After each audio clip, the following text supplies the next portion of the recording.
Oh, whoa. Are we good?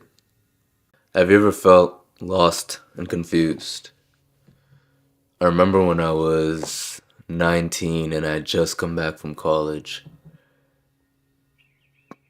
I had no idea where I was going in life or what I was even here for. And it caused me to get into the cycle of chasing pleasure. And that was all I did all day. I'd wake up and the first thing I wanted to do was smoke weed. And I would go from there to play some video games for a few hours. And then I'd go back to bed because now I'm tired again. And then I'd go out and drink with some friends and smoke and then come back and repeat the cycle over and over. And now I'm feeling that same sense of lost and confused that I felt before without the drugs. So that's a positive, I guess. I want to work hard on something, but I don't know what to work hard on. When I look at my life compared to the way it was even just a few years ago, it's changed completely. Significantly more disciplined, significantly more expressive of self. Like, for example, yesterday somebody asked me to do something that I did not want to do. And for the first time in a long time, I actually said no. And then they insisted. They were like, maybe just do it for fun. And I was like, no. And in that moment, I felt like, wow, I've actually matured quite a bit. And you probably don't give yourself enough credit for how far you've come either. Because when I look at the whole picture, I realize, we're not always supposed to feel good. And we're not always supposed to have this sense of clarity and drive and focus like all the time. There's a reason why you have these periods where you don't actually know what's next. In the ancient Greek culture, they would talk about how the gods envied the mortals because the gods were omniscient. They knew everything and they were all powerful. So they knew that they weren't going to die. They would look at the humans and they would say, wow, I envy the fact that this guy doesn't even know that his last day is today.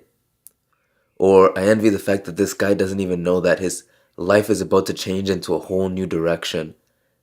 And there he is, miserable, because he doesn't know the direction yet. So why are we miserable? Why do we look at this moment in time where there's confusion and we're annoyed by it? It comes down to the societal pressure that we have. Everybody kind of expects everybody else to figure it out or to have defined their own path. And so people will walk the wrong path for them just so that they can satisfy the people that don't really even think about them so that they can feel okay. And I went to Bali and I was there for the past 2 months. Before I went to Bali, I felt extremely purposeful. I felt like I had finally found it and I knew which direction I was going in. And then I went to Bali. The first month was great. The second month, not so great. And then I was like, okay, maybe it's time for me to go back home.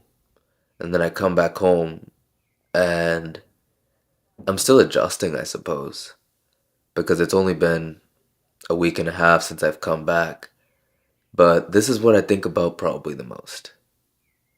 I think about how the things that I think and the things that I consume and the things that I learn can help you. And here's one thing I read recently that helped me. Two things I've learned from this book, Letters from a Stoic by Seneca.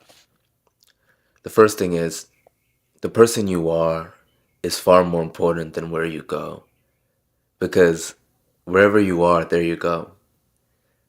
You follow you everywhere.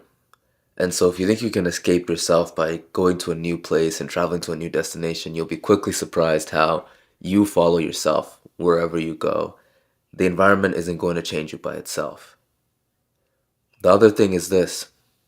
If you live according to nature, you will never be poor. If you live according to opinion, you will never be rich. Nature's wants are slight, the demands of opinion are boundless. And when I think about that, it becomes so clear to me that part of the reason people live in such a way that gives them this sense of calm is because it means they don't have to worry about other people's opinions. And you've probably done this too, where you'll do something that you're not even sure about because other people expect you to do that. For me, that was going to college. I had no idea what I wanted to do in college. Absolutely no clue. And that's 50% or more of people that go to college. They have no idea. And so, why do we do it? We think that we should do it because other people say that we should do it, but then we do it and then we find out that it's not even for us. It's not even good for us. And so, I'd ask you to question why you're moving in a direction that isn't for you, if that's where you are. And if you are lost, like me, I'd ask you to spend time thinking about where you want to go.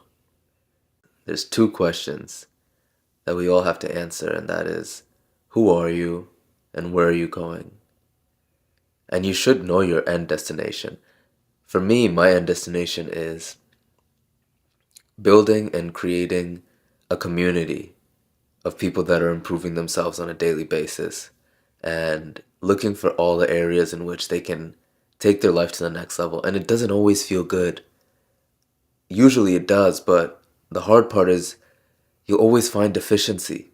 And deficiency leads to a lowered self-esteem because we have to face ourselves in the mirror and look and see that we have flaws. But the flaws are what make you who you are.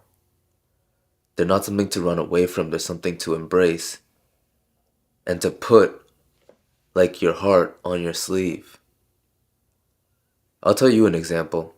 I used to be very, very ashamed of my forehead because as a kid, people used to make fun of people that had large foreheads. So I was always secretly insecure that I had a large one, even though nobody made fun of me. I was like, well, what if I do have one day and then they'll make fun of me? And then I'm scared. And then when I was in Bali, I was like, wait, this isn't even important. Why am I letting the opinions of others define how I live my life? I had grown out my hair because of that fear that I had as a child. And so if you have one of those weird fears that you developed as a kid, why are you living in a way that actually magnifies it? Trying to hide it magnifies the problem. Embracing it solves it.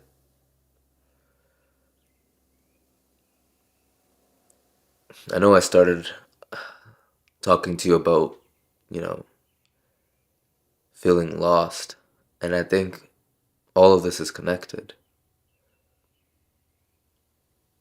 Like I told you, my goal is to grow a community and to eventually sell you something that changes your life. And my intention is to be profitably in service of other people. And I think you should set a similar intention as well, because I've had a lot of people that have helped me in my life, and some of them helped me for free, some of them I paid. The difference between the ones that I paid and the ones that helped me for free is that the ones that I paid set an intention that they wanted to be paid for this. They were worthy in their minds of getting paid for it. You have to be worthy in your mind and you have to be worthy in your action. And I think being worthy in your action and being worthy in your mind are tied together. So you have to take action and you really have to believe that you're worth it based on the actions that you're taking. For example, I haven't been consistent in this. And that's one of my goals, is to just keep showing up. And it's one of the hardest things that I've ever done, is to just show up in this area. Because I show up in the gym, I show up on the piano, I practice literally every day now. I work out every day. I go out for a walk every day. Consistency isn't my problem. It's that I'm attaching this, what I'm telling you right now, to the outcome, to the result I'm getting, instead of thinking about all the ways that I can actually just help you and share with you what changed my life. Because I guarantee the transformation that I've gone through, I would pay thousands of dollars to do it in less time than I did it. It took me 4 years to get out of a deep, dark hole and to get into somewhere where I actually enjoy being me. Every day I wake up and I'm like, wow, this is the life that I live. And I'm genuinely happy about it. I'm not always happy like in a good mood, but I'm grateful for it. Of everything. So, it's okay to be lost. Just don't stay there forever. If you stay there forever, you'll never find out what you were meant to bring. The world wasn't given to you. You were given to the world. So don't wish it was easier. Wish you were better. Peace.